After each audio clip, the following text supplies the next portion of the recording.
बच्चों जो next chapter हम लोग यहाँ पर बात करना चाहेंगे वो है पॉलीमर्स। तो क्वेश्चन यहाँ पर ये पॉलीमर होता क्या है। ये जो आपका पॉलीमर है, पॉलीमर जो शब्द है, it is made up of two Greek words. ये दो ग्रीक वर्ड्स से मिलके बना होता है। इनमें से, इन दो ग्रीक वर्ड में से एक तो है पॉली प्लस और दूसरा होता है मर। पॉली का मतलब होता है मैनी और जो मर होता है उसका मतलब होता है यूनिट्स और पार्ट्स। तो इसका मतलब केवल ये है कि एक ऐसा लार्ज मॉलिक्यूल जो बहुत सारी स्मॉल स्मॉल यूनिट से मिलके बना होता है, स्मॉल स्मॉल पार्ट्स से मिलके बना होता है, that type of molecule, that type of macro molecule is called as polymer. दोबारा सुनिएगा, पॉलीमर एक ग्रीक वर्ड है, ये दो ग्रीक शब्दों से मिलकर बना होता है, पॉली प्लस मर। पॉली का मतलब होता है मैनी और मर का मतलब होता है यूनिट्स और पार्ट्स। इसका मतलब एक ऐसा मॉलिक्यूल, एक ऐसा मैक्रो मॉलिक्यूल जो बहुत सारी यूनिट्स या बहुत सारे पार्ट्स से मिलकर बना होता है, उसको पॉलीमर कहते हैं। इसके अलावा हम ये भी कह सकते हैं कि जो पॉलीमर्स होते हैं they are the large molecules, ये लार्ज मॉलिक्यूल्स होते हैं with high molecular mass, with high molecular mass, high molecular mass वाले ये लार्ज मॉलिक्यूल्स होते हैं। इसी वजह से बिकॉज इनका मॉलिक्यूलर मास लार्ज होता है, ये लार्ज मॉलिक्यूल्स के फॉर्म में पाए जाते हैं। That's why they also are known as macro molecules. तो जो पॉलीमर्स होते हैं वो मैक्रो मॉलिक्यूल्स होते हैं, लार्ज मॉलिक्यूल्स होते हैं, which are suppose to be made up of a number of small small units. Polymers के फॉर्मेशन में बहुत सारी स्मॉल स्मॉल यूनिट्स जो होती हैं वो रिपीटेडली जॉइंट होती हैं एक दूसरे के साथ इन द फॉर्म और to form the polymer. And such type of repeated units which are involved in the formation of polymer are called as monomers। इनको मोनोमर्स कहते हैं। हमें पता है जब भी बहुत सारे स्मॉल स्मॉल यूनिट्स आपस में रिपीटेडली जॉइंट होती हैं then they result into the formation of a large molecule. जो लार्ज मॉलिक्यूल बनता है उसको पॉलीमर कहते हैं। और वो स्मॉल स्मॉल यूनिट्स जिनसे मिलकर के, वो स्मॉल स्मॉल रिपीटेड यूनिट्स जिनसे मिलकर के पॉलीमर बनता है उनको मोनोमर्स कहते हैं। अब यहाँ पर एक शब्द ये भी है कि पॉलीमराइजेशन क्या होता है। What do you mean by polymerization? वो प्रोसेस जिसके द्वारा पॉलीमर का फॉर्मेशन होता है with the help of the repeated small units, that particular process is called as polymerization. उस प्रोसेस को पॉलीमराइजेशन कहा जाता है। ठीक है, अब मैं कुछ एग्जांपल लेना चाहूंगा पॉलीमराइजेशन प्रोसेस का। जैसे अगर हम यहाँ पर n मॉलिक्यूल्स लेते हैं इथीन के, इथीन होता है CH2 डबल बॉन्ड CH2। आपने इथीन लिया, इथीन के हमने n मॉलिक्यूल्स लिए हैं और इनका हम करा रहे हैं पॉलीमराइजेशन। तो जब इथीन का पॉलीमराइजेशन होता है तो इसमें क्या होगा, हर एक मॉलिक्यूल में जो कार्बन कार्बन डबल बॉन्ड है उसमें से एक बॉन्ड टूट जाता है। जब ये बॉन्ड टूटेगा तो आपको मिलेगा single bond CH2, single bond CH2। ठीक है, यही तो होगा। और इसकी n यूनिट्स मिलेंगी, n units, n repeated units मिलेंगी जो आपस में एक दूसरे से कंबाइन जब करेंगी तो we can write them as CH2 single bond CH2 whole n। इसको ऐसे भी लिख सकते हैं। तो ये जो आपको पॉलीमर बना है इसको बोलते हैं पॉलीइथीन। ये आपका पॉलीइथीन है। तो जो पॉलीइथीन है वो एक पॉलीमर है और ये जो आपका इथीन है ये एक मोनोमर है। तो आपने देखा जब बहुत सारे मोनोमर्स आपस में एक दूसरे से कंबाइन करते हैं then they results into the formation of a polymer.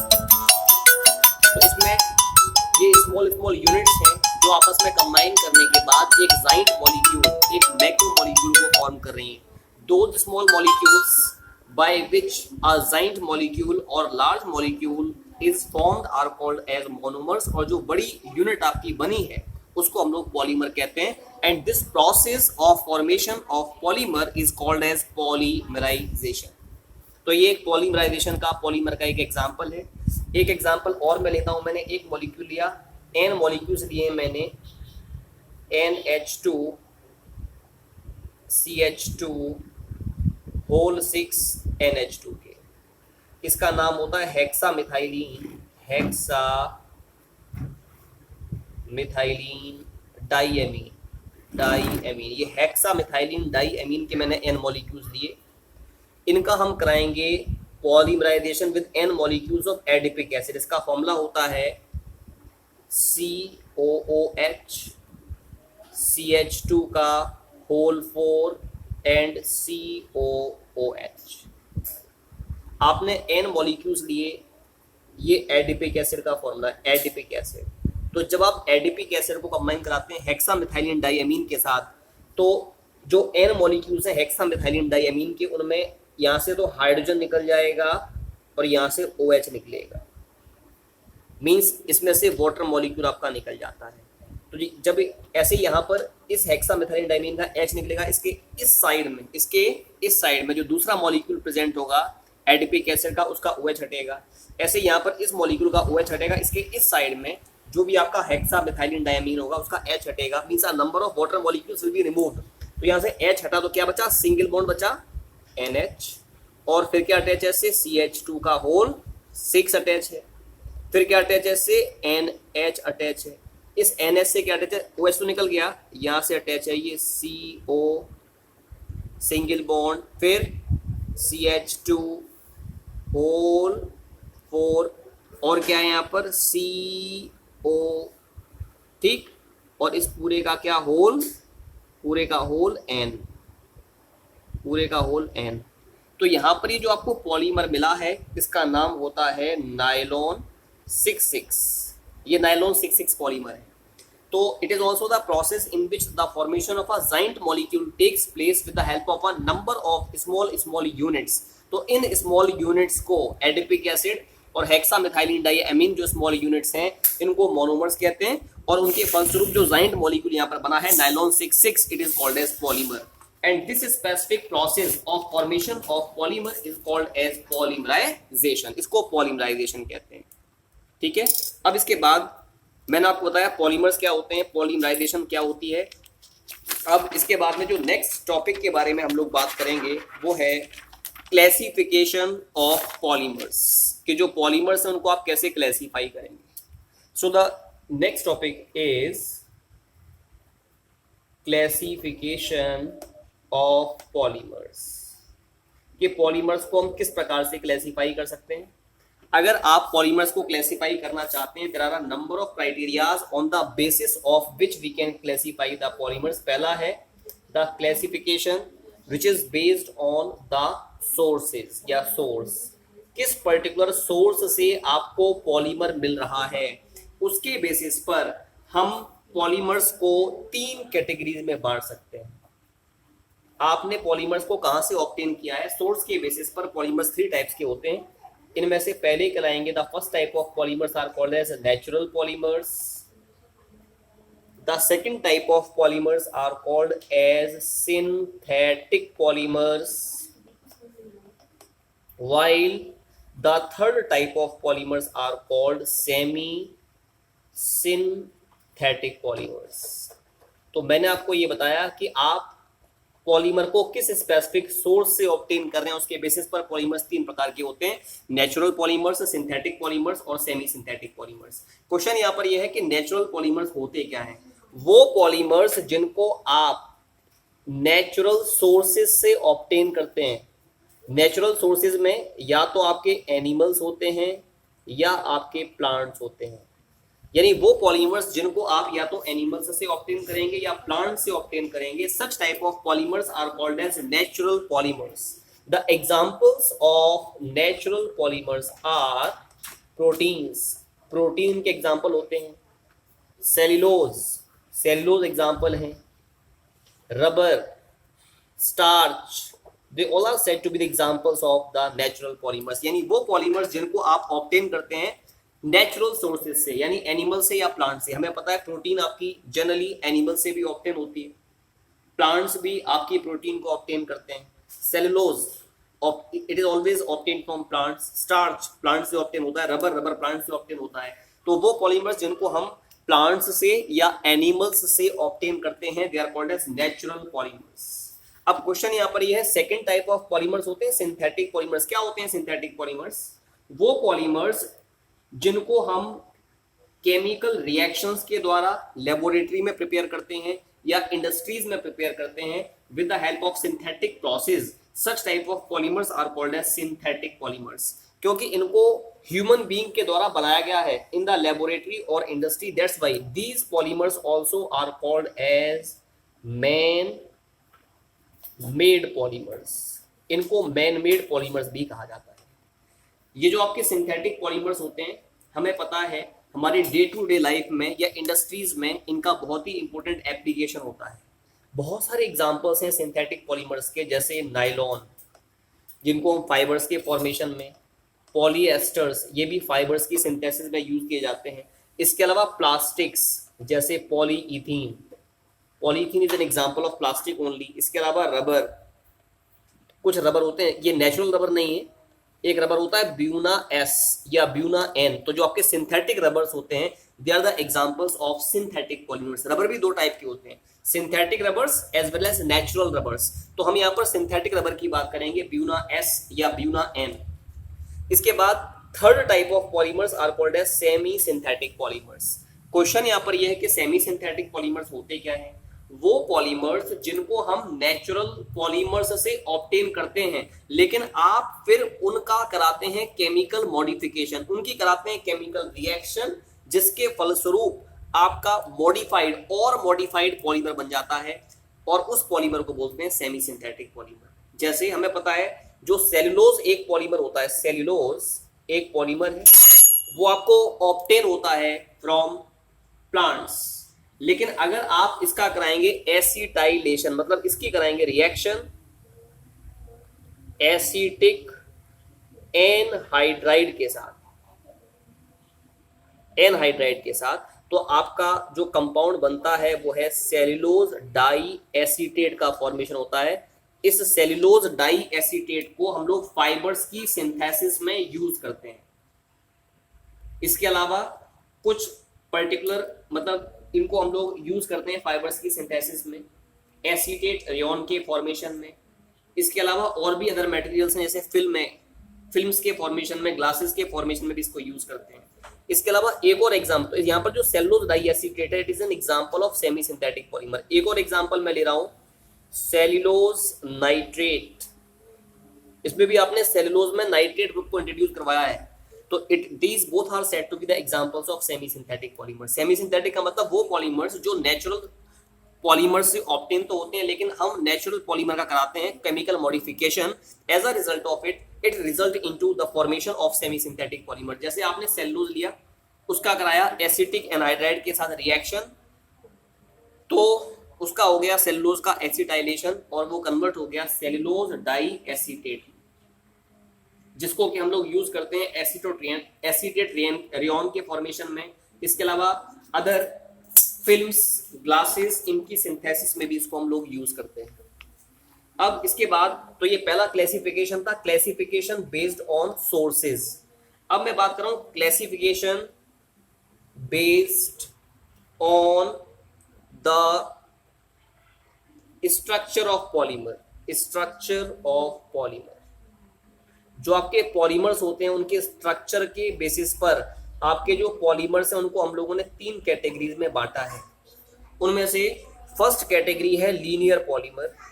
Structure के बेसिस पर पॉलीमर्स 3 प्रकार के होते हैं। First one is called as linear polymers. Second type of polymers are called as branched chain polymers. पहले लीनियर पॉलीमर्स होते हैं, दूसरे ब्रांच्ड चेन पॉलीमर्स होते हैं, और थर्ड टाइप ऑफ पॉलीमर्स जो होते हैं उनको बोलते हैं हम लोग cross linked,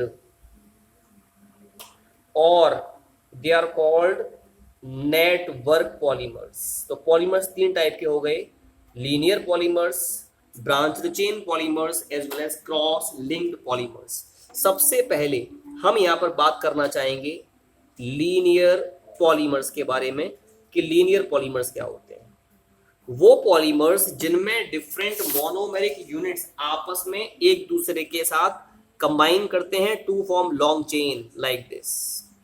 such type of polymers are called as linear polymers, मतलब वो पॉलीमर्स जिनमें डिफरेंट यूनिट्स, डिफरेंट मोनोमर्स आपस में एक दूसरे के साथ ज्वाइंट होते हैं to form long chain structure, long chain polymer are called as linear polymers. जो भी आपके लीनियर पॉलीमर्स होते हैं उनका हाई मेल्टिंग पॉइंट होता है, मेल्टिंग पॉइंट हाई होता है, साथ में उनकी जो डेंसिटी है, डेंसिटी वो भी कैसी होती है, वो भी आपकी हाई होती है। इसके अलावा इनकी हाई टेंसाइल स्ट्रेंथ होती है, टेंसाइल स्ट्रेंथ। टेंसाइल स्ट्रेंथ का मतलब अगर हम इसको स्ट्रेच कर रहे हैं तो ये आसानी से टूटते नहीं। क्वेश्चन यहाँ पर ये, what are the examples of these polymers. Examples होते हैं high density polythene, HDP, high density polyethylene. Polythene दो टाइप का होता है, high density polythene and low density polythene. उनमें high density polythene linear polymer का एग्जांपल है। इसके अलावा PVC, ये होता है पॉली विनाइल क्लोराइड, PVC और HDP are the examples of linear polymers. अब लीनियर पॉलीमर्स के बाद हम लोग यहाँ पर बात करना चाहेंगे second type of polymers, the second type of polymers which are called as branched chain polymers, branched chain polymers। Question यहाँ पर ये है कि branched chain polymers होते क्या है, what do you understand by branched chain polymers? ऐसे polymers जिनमें डिफरेंट मोनोमर्स आपस में एक दूसरे से कंबाइन करते हैं to form the straight chain, that is long chain polymer, लेकिन इनमें कहीं कहीं पर ब्रांचिंग भी पाई जाती है, like this. Then such type of polymers are called as branched chain polymers। मैंने ये बताया इन पॉलीमर्स में डिफरेंट मोनोमरिक यूनिट्स आपस में कंबाइन करके लॉन्ग चेन तो बनाती हैं, लेकिन उनके साथ साथ अलग अलग प्लेसेस पर आपकी जो ब्रांचेस हैं वो भी पाई जाती हैं along with the main chain। Such type of polymers are called as branched chain polymers। Branch chain polymer का एग्जांपल होता है LDP। LDP means low density polyethylene, it is low density polyethene. तो low density जो polyethene है वो example है branched chain polymer का, जबकि हाई डेंसिटी पॉलीइथीन जो थी वो एग्जांपल होती है लीनियर चेन पॉलीमर का।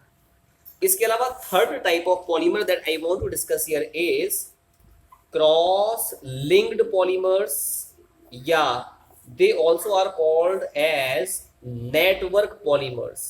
नेटवर्क पॉलीमर्स कहें या क्रॉस लिंक्ड पॉलीमर्स कहें, एक ही बात होती है। अब क्वेश्चन यहां पर ये क्रॉस लिंक्ड या नेटवर्क पॉलीमर्स होते क्या हैं। इनमें क्या होता है, इनमें डिफरेंट मोनोमेरिक यूनिट्स आपस में एक दूसरे के साथ 3 डायमेंशनल मैनर में कंबाइन करते हैं, 3D मैनर में कंबाइन करते हैं, और जो डिफरेंट चेन्स होती है ना वो आपस में भी 3D मैनर में एक दूसरे से कंबाइन कर सकती है इस तरीके से। As a result they tends to form the cross linked और network between the different polymeric chains, and such type of polymer formed is called as cross linked और नेटवर्क पॉलीमर। यानी इन पॉलीमर्स में सबसे पहले इनिशियली होता क्या है कि डिफरेंट मोनोमर्स आपस में कंबाइन करके क्या बनाते हैं, लीनियर पॉलीमरिक चेन्स बनाते हैं जो आपस में एक दूसरे के साथ 3 डायमेंशनल नेटवर्क के द्वारा अटैच होते हैं to form cross linked polymers और नेटवर्क पॉलीमर्स। दूसरी बात, इस प्रकार के जो पॉलीमर्स होते हैं उनका फॉर्मेशन जिन मोनोमर्स के द्वारा होता है वो मोनोमर्स या तो बाई फंक्शनल होते हैं या वो मोनोमर्स ट्राई फंक्शनल होते हैं।